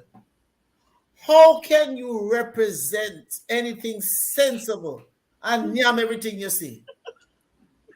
I mean, it doesn't fit here, but it fits here. Because in a way, the outrage that I see and hear from you, at some point, we get information. Miss Karin here, not Karin on the street, Miss Karin here. She always gives us valuable information. Well-informed young woman. You're young, right? Yeah. Always give us information. And I am terrified. I'm frightened that people hear the news every day. I'm not talking about news to frighten you. And we don't change. So I understand what you're saying. Hold up. It's scary to know that you're saying certain organs, I mean, saxophones too, but anyway, certain organs in the body create these kind of problems. And we nyam it like my life depends on it. I basically it doesn't matter about me. I change as I find out information. I change my behavior. I find that a lot of Americans, and we're talking about, let's take away the borders, remove the borders. A lot of Black people, yes, because of culture, because of upbringing, trying to honor traditions, maybe. None of the craven. I don't know. They do not stray from what they grew up with because they feel as if it's, I don't know, a dishonor to the family, to their culture, to their upbringing. But when they get into their 40s, 50s, 60s, and the health issues start to really weigh heavily on their backs, I see them. I have seen them come in with issues that they should not have shouldn't deal with for another 20 years, maybe. Kidney failure is one of the biggest things. The amount of people on dialysis in this country. But they do not associate it by what it is they feed in the face with. When they learn, truth be told, because in the hospital you're constantly teaching. There are people in the communities that are trying to teach. Even when they learn, it takes them, too many of them, to have to experience some of these problems. I just have to look around me. I'm like, I look at people and I'm like, thank you for the motivation. I'm not where I want to be, but thank you for the motivation. Because the amount of weight that you're carrying, the things that I see you eating, the people who do not have control of this, Dr. Judith, I saw a lady today. She could barely walk. Yeah. She had a little, maybe 5-6-year-old little girl in front of her that was shaped exactly as she was, and she was grandma. Yeah. I was like, oh, what is, man? Yeah. Me not take that picnic there and run her every damn day until she lose that weight. So before we run away, I want to encourage. We are wrong, though. Listen what I'm saying now. Check out the vibes. Please hit the like button. We have like a couple of people on YouTube, and we just have like 2 likes on YouTube. So people say hit the like button on YouTube, hit the like button on Facebook, hit the like button on LinkedIn. Help the vibes. So, but I want to go back to this story with the crab. So the crab was in this pot of boiling water, eating. It looked like a soup. Big old stock pot. And eating the corn. He alive in there eating the corn. Yes. Why he's slowly dying. So like, okay, so if I was cooking the crab, right? No, I don't eat crab. I grew up Seventh-day Adventist. We don't eat crab. But let me just say I was eating the crab hypothetically. I will wait till the crab die in the hot water, and the hot water would help to loosen the crab up a little bit. Pull him or her out of the hot water, clean it, and then put it back in the soup. That's not what they do. They leave it in there just so. Whole crab inside the pot of wherever cut up and everything inside of they season up. And the crab inside of there. Everything is in stew. Yeah, and the crab kick back, so you know, and he eating the corn. And he picking up the corn, picking up the kernels of the corn and eating. But and the water, you could see it start to warm up. Can I make a little comment on Sam's comment? There are a lot of organisms, especially if it's imported seafood. Some crazy number, like some 80% of an organism is imported in seafood from, like, you know, Asia and stuff like that, right? There are a lot of organisms that don't die just from the cooking of things. Understand what I'm saying to you? Doesn't just die from cooking. Just dead and done. Just dead and done. Wait, hold up. What are you trying to say? I didn't try to say anything. I said it. There are some organisms that don't die from a simple cooking. So not because you cook it means that it's that all means right. that if you're eating the brain, so just dead certain organs, the organism, like certain parasites, certain parasitic worms, don't die from simple cooking. So when you decide to put the whole creature, rather than clean out the organs of that creature, when you decide to put the whole creature into the stock pot and eat the whole creature, because that's what they do. They open up the shell and eat everything. Basically, you get where the duck get. But you know what? As you're saying all of this, part of it, as you said, part of it is the traditions, culture, cultural thing, and whatever. What, like I said before, I see fat people. People think you're too judgmental. I said, don't be a damn fool. Don't be stupid. If I didn't care for people, I wouldn't care what the blouse and skirt they want to do. I tell people, it sounds crazy. I do not want to die and then anybody brought them back trying to lift me up in a coffin. The thing is that people convince themselves that what they're doing doesn't affect anybody. How that bother you? Look at blouse and skirt, you fuck with that big blouse and skirt, you fall down. And they think you're mouth to mouth, they will try to lift you up. It affects everybody what we do. And I am saying, it bothers me about church people. They bother me. And I'm saying to people, you see people die. People have always been dying. Make you think you're going to survive this. And while you're doing that, you're affecting a whole generation to come. And these people, all their money. I see black people sit down and eat meals. Listen, I like butter. I like cake. I like a lot of things. But I am saying at some point you have to say to yourself, but as he killed that lady the other day, maybe he'll kill me too. We don't have no kind of reason about those kind of things. None whatsoever. We just keep going on. And then a pastor said it the other day, you're African American. You know what I'm saying? Him say, we are, like we say, we are a secret of people. Him say, you eat whatever you want to do and then ask God, could you cure me, please? I go for dead. And the guy is 200% right. He said, I told this girl one day that she wasn't pleased with me. I said, any diet you want to go on, look, read the Bible. It says moderation.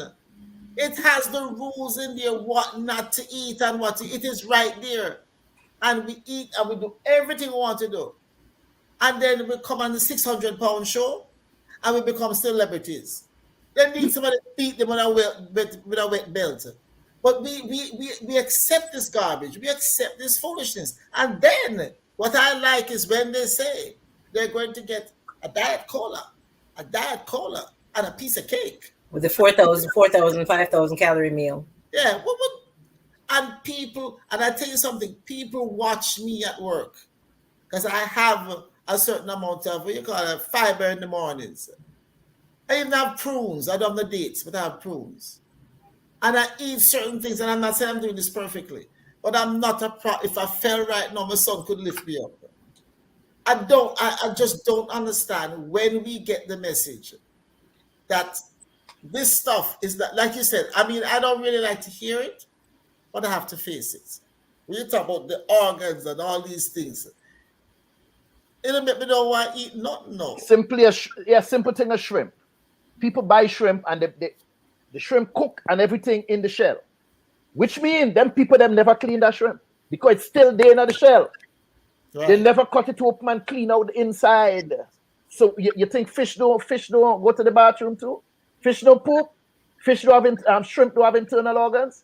All of that up inside of there, and it cooked with the shrimp. It cooked with the shrimp, and you take it out and you eat it.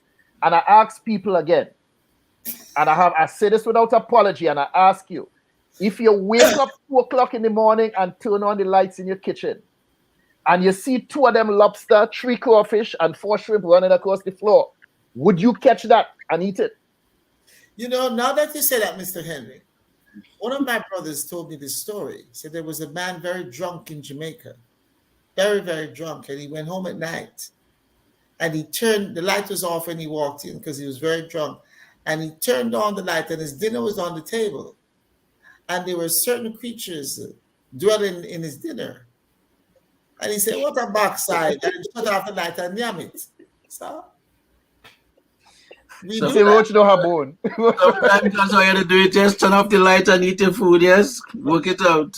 Yeah, I know people do that with They do that with ants already. You come over, you're hungry, and you see ants, a bunch of them look crazy ants in the food. You say, boy, ants have no bone. You shut it, and you eat it on your light. And you just dusting ants from your face. In a way, though, people shut off the light. Because when you tell them the information, they shut off the light. Turn off the light the very same way. So we spoke about juices earlier on. I'm going to try to skip through this in the interest of time. We spoke about juices and whatnot. And somebody threw salt in my rice a couple of weeks ago. That's a Trini saying. And going to tell me that my one smoothie a day wasn't such a healthy thing. Because when I mix the apple and the mango and the strawberry and the papaya and the cantaloupe and all of that in one blender and mix it up in a smoothie and drink that down, that it wasn't such a healthy thing I was doing. And I vex from since then because they mess up the one. Tell them how much you were drinking of that. It's not the content, it's the quantity. Nah, stop telling that story there.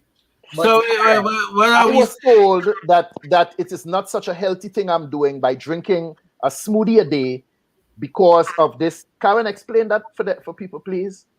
Yeah, because I did so much. The sugar is sugar, and it's gonna raise your blood sugar very quickly and drop it natural sugar. Too much calories. Oh, still bad. Hey, that is about I think that's beyond a 16. That's a 16 ounce. Hello, natural sugar is large. Natural sugar is the move. No, it's not. I'm just saying, moderation, as you said before, and the quantity of what you're drinking. The quality is the most important, but the quantity is right at its heel. Moderation. And it is off. I even had to research it because they said if you eat the mango and eat the apple, it takes a longer time to process through the body, and you still have that fiber content and all of that digestion process to go You're not through. having that quick blood sugar like Right, but if you liquefy everything as a smoothie and drink it down, it's straight into the bloodstream, and that concentrated sugar all at once, it gives you that boost of energy, but 1 hour later, crash. You take that dive. Crash. So what are we saying? We can't have smoothies? What are you guys saying? Let me just say. Moderation. Moderation. Can we have breast milk? Can we have breast go on. Find her and get the breast milk. But let me just say get some breast milk. Moderation. Jesus. Sam, you see if you put that comment up, you see I tried to tell him. He got it, he put it up there. Karin talk and I getting old, so I shouldn't be drinking them smoothie. But what my suggestion is that the vegetable juices are much healthier if we take like carrots and spinach and stuff like that and make a vegetable juice that doesn't hit as hard as the sugar content in the smoothies, which we love so much. And then at times we tend to add that vanilla powder inside of there, and thinking. I agree with Karin for saying it because I did go and research it, and it is not such a healthy thing to do, even though you're eating the fruits. Vegetable juices are much healthier. Blend that spinach, that carrots, that beets. Put a piece of apple in there if you want to sweeten it up. But it's less sugar and healthier for you if you drink the vegetable juices. Let me add one more point. Lime juice or lemon juice. When you mix that with water, if you add 1/2 a lemon to your water, you don't even understand the amount of benefits. It could help improve your diet. It aids in your digestion of your food. It reduces the risk of heart attacks, heart disease. It improves your immune system. It promotes weight loss. And oh gosh, don't even talk about the healthy skin quality. Don't even talk about that. Don't even talk about that. When you put 1/2 a lemon or lime and you squeeze that into your water and consume that. And something I've been hearing from small, which I never practiced until lately, try drinking some water before you eat. Before you sit down to eat your food, your dinner, your breakfast, drink some water. Yeah. That helps with your digestion of that food when it goes down. Mm-hmm. Right? And it also more, what they call this thing here? Going down inside it? Esophagus. Your trachea? Yes. That's something, the way you swallow the food. That's where you're breathing. Esophagus. What's wrong with you? So that I don't know. He was asking for the word. When you drink that water, eh? When you drink that water, it moisturizes that. So you find when you begin to eat, you're not choking. That's why some people, they stuff the food, and the minute the food they start to swallow, they start choke. They had to pick up something and drink. They push the food well, and they had to drink down water because why? They didn't moisturize before they eat. You had to lubricate. Lubricate. Practice drinking some water before you sit down to eat your food, and you will see the difference. So a little 1/2 a lemon, 1/2 a lime in some water on a daily basis can work wonders for you. It's an amazing cleansing to your body. Really is. Water, lemon? Yeah. Yes. Lime, lemon, it doesn't matter. Yes. So, amazing cleanser. 8 ounces, 10 ounces, no matter. Karin, let me ask you something as a medical professional. I want the rest of you all to elaborate on this in your own way. Let's just say right now, someone wanted to get a fresh start by eating healthy. Whatever the doctor tell you, or you decide, you know what? Them people there on the show make some sense tonight. I decide to make a change and I want to get a fresh start. What are some of the habits that they need to develop? Or should I say that they begin to chart a new course in life? What are some of the things they need to begin doing? You've said it. You've said a lot of it. I find that most people who have all these weight issues are big on the fast foods. If you're able to give up fast foods, you've put yourself so far ahead of the game. If you're able to give up the McDonald's, the Burger King, or nobody call me and write me, limit it if you were going 3 times a week, if you can break it down to 1 time a week until you can get it out of your system. Water is a blessing. You know how many times I say that to people? It is not a curse. It is not something that you need to fuss over. Water is a blessing. 3% of the world's water is actually fresh water that people can drink. 3%. And 65% of the earth is water, salt water. 3% is actually drinkable. How fortunate are we on this side of the hemisphere to have the ability to drink water freely? Drink the water. Curtis said it already. Add a little lime. It's a great cleanser if you want to lose weight. Once, twice a day. Drink it before your meals. Pushes things down. Literally pushes things down. You'll find that as soon as you eat, you end up going to the bathroom because it's helping you to flush your body. That's how that works. Okay. Now I understand. Very, very, very responsive. Yes. And fruits and veg, less meat on your plate. Cut it in half if you can. It's difficult if you've had 30, 40 years of eating one way to pivot, but you can pivot. You can improve your health. And give up the sodas, man. I'm so sick to death. This soda industry is just too damn strong. Yeah, it's really sad. I'm sick to death of it. Soda actually costs less than water costs more than soda. That's just sad. The teacher I work with, she eats cookies and drinks soda for breakfast.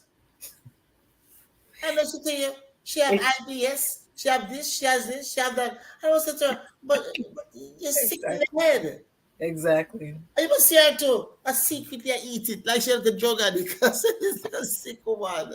So get them the advice. Get them the advice, Dr. Judith. What part should they take? What changes should they make? Well, I always go back to my way of how do I say this now? I'm not trying to gesture. I'm just trying to stay awake. I always go back to thinking, our way of thinking, that we should, first of all, seek information. And even if you don't seek it, if somebody gives it to you, use it. Think.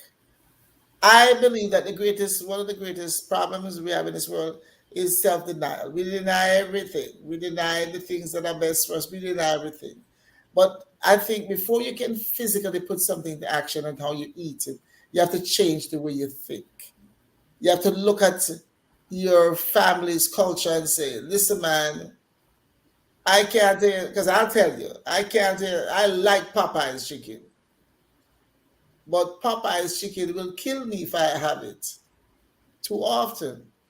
And so sodas, I do drink a Coke mixed with Sprite. If I have I go to this place called Steak and Shake. And I go there maybe once a year, once every 6 months. It's not a routine thing. But if I go, the fries taste better with the Coke and the Sprite. But I cannot drink Coke by itself. It's too strong. That's too strong for me.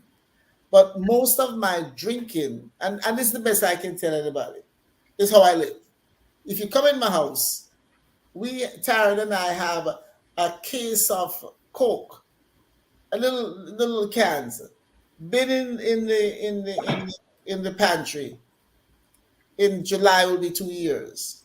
Somebody brought it to us when my mom died, and it's still in there. I practice what I preach. Perfectly no. But we drink water more than anything else. We buy the case of 32 ounces or whatever, and my son does most of the drinking of it. But on the average, the best way I think in life is to teach by what I do. I drink on the average 48 ounces of water every day, sometimes more.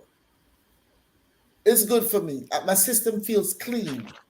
If I start putting foolishness in there, I feel it almost immediately. And so I believe that it starts in the mind. It starts to listening to people like Karin, who will tell you certain information. And every time I listen to something like that, I get convicted. So tomorrow now, I might say, well, I need to get rid of such and such. That's the way I change. That's the way I grow. And that's all I can recommend for other people. And if we cannot say we're doing something wrong, we're not going to change anything. And I guess that's it. I mean, I don't believe in crabs still alive in a pot. And I must look forward to eating that. I have a little problem with that. Those kind of things disturb me. I'm going to try to find a video for you. Those things are disturbing. And the ability that people have to convince themselves what they're doing makes sense. That stuff scares me. Because if you don't see the madness of your ways, you don't change. So I guess that's my summation. I just think that everything that we do that has any value starts in first to admit something is off, and they go about getting help or pursuing help to change. So, Mr. Archer, I would go with getting a colonic done. Okay. Clean out and start afresh. And if you can't get a colonic, get an enema. Hot lemon juice and work it out, man. Clear up everything and start afresh. And I don't know about all this smoothie and whatever. I know about juice and stuff. You juice and you drink. Make sure you could do plenty. Or, drink a glass and work with that. And eat meat once a year. And I see something there. What Lucy's saying here? I ain't know that word at all. Lucy falling asleep. Lucy. So that is my 2 cents. You want to know how to start afresh, clean up, and go again. That's right. On to the next brethren over so. Now, Judith talk about what happened in the church. They jump up and down and they pray, and then they go out and eat the unhealthiest thing. Sometimes they serve it right in the church. And that's a sad situation, because the very book that you preach out of teaches you about proper diet, teaches you what to eat and what not to eat. And if you could cook some of the very same things that the book tells you not to eat and bring it in the church and serve it, that's the height of hypocrisy to me. So one thing I've noticed is that more sincere prayers are said in hospital rooms than in churches. That is when people really start to pray. After they do all of the foul things and everything, now they sit down in the church and they say, God help her. They need a give her one more chance. Give her a miracle, God.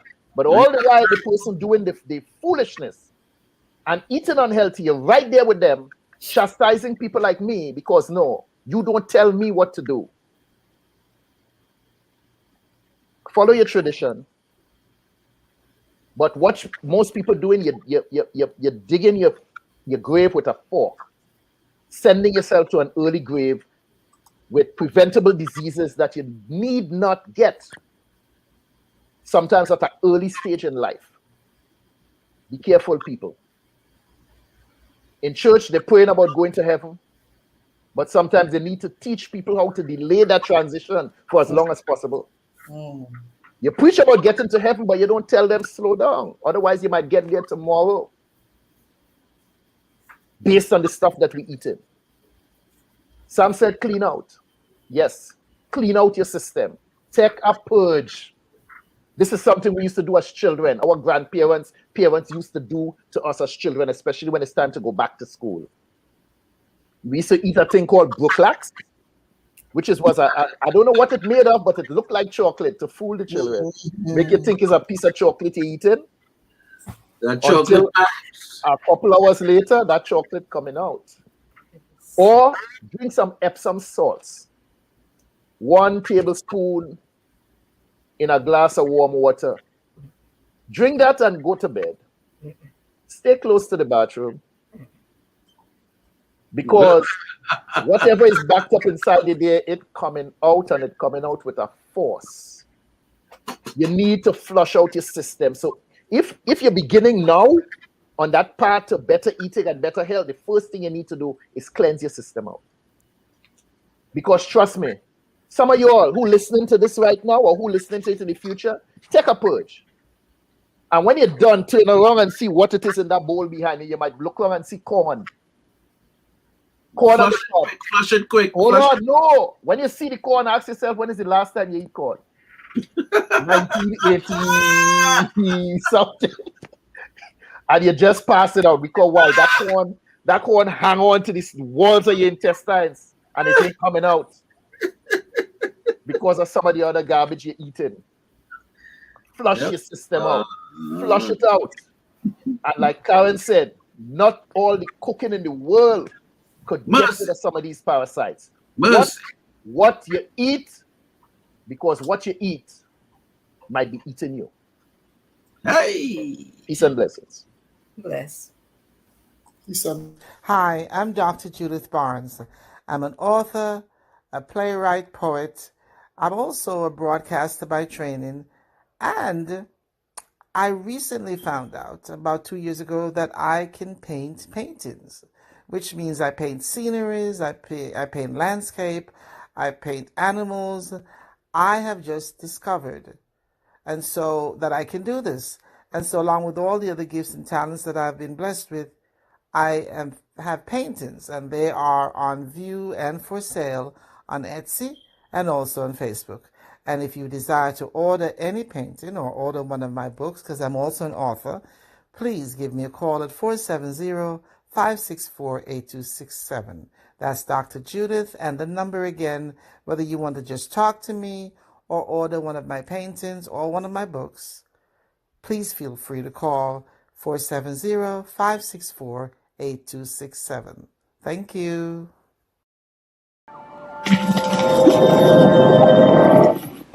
Hello there and welcome. My name is Curtis Henry. Over the past few weeks, as we were putting the final pieces together to get the show on the road, some people asked, why do you need to showcase Caribbean people? Why Caribbean Chat? And I say, why not?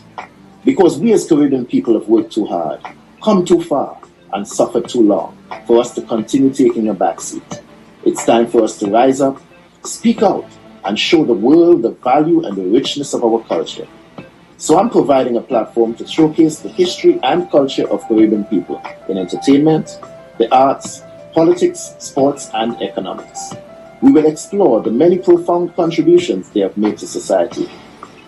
So we invite you to stay with us as we launch what is to become one of the greatest voices of Caribbean people, for Caribbean people, by Caribbean people. On this platform, Caribbean people of excellence get to tell their story. Our aim is to ensure that your contributions are acknowledged and celebrated.